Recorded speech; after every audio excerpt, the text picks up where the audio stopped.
Airtel payment bank account freeze అయ్యి ఉండి amount అనేది డెబిట్ అవ్వకుండా అంటే వేరే వాళ్ళకి డబ్బు పోకుండా ఉంటే అది బ్లాక్ అయినట్టు. అది అన్‌బ్లాక్ ఎలా చేసుకోవాలనేది ఈ వీడియోలో చూద్దాం.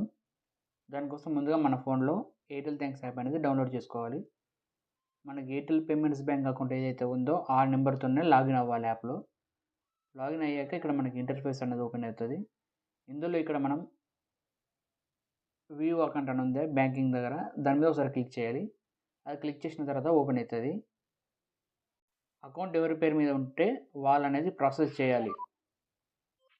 సో, ఇక్కడ మనకి చూపిస్తున్నది ఏమిటంటే అకౌంట్ బ్లాక్ అని అయింది. దాన్ని అన్‌బ్లాక్ చేసుకోవడం కోసం ఇక్కడ అన్‌బ్లాక్ అకౌంట్ అనే ఆప్షన్ ఉంది. అది క్లిక్ చేయాలి. ఇది క్లిక్ చేసిన తర్వాత అకౌంట్ ఎవరి పేరు మీద అయితే ఉందో వాళ్ళనేది ఇక్కడ కెమెరా వైపు చూసి ఒకసారి అనేది కనురెప్పలు కొట్టాలి. ఐస్ బ్లింక్ చేయాలి 2 టైమ్స్.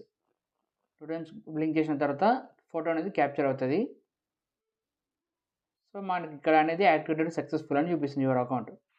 కొద్దిసేపు అయినాక మన మొబైల్‌కి మెసేజ్ వస్తది అన్‌బ్లాక్ అయినట్టు.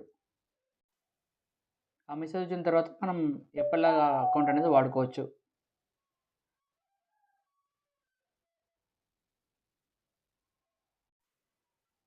ఇలా అనేది మనకొస్తది. కంగ్రాచ్యులేషన్స్ ట్రాన్సాక్షన్ లిమిట్ రిజిస్టర్డ్ అని ఇలా మెసేజ్ వచ్చిన తర్వాత మనం ఆ ట్రాన్సాక్షన్స్ అనేది స్టార్ట్ చేయాలి. అయినా కూడా అవ్వలేదంటే మన ఆధార్ కార్డు అండ్ మన పాన్ కార్డ్ తీసుకొని మనకు నియరెస్ట్ ఎయిర్టెల్ ఆఫీస్ ఏదైతే ఉందో ఆ ఆఫీస్‌కి వెళ్ళాలి. ఎయిర్టెల్ ఆఫీస్ దగ్గర మనకు ఒకసారి అనేది ఏఈపీఎస్ ట్రాన్సాక్షన్ చేస్తారు. ఆ ట్రాన్సాక్షన్ చేశారంటే మన అకౌంట్ అలా కూడా అన్‌ఫ్రీజ్ అయిపోతుంది.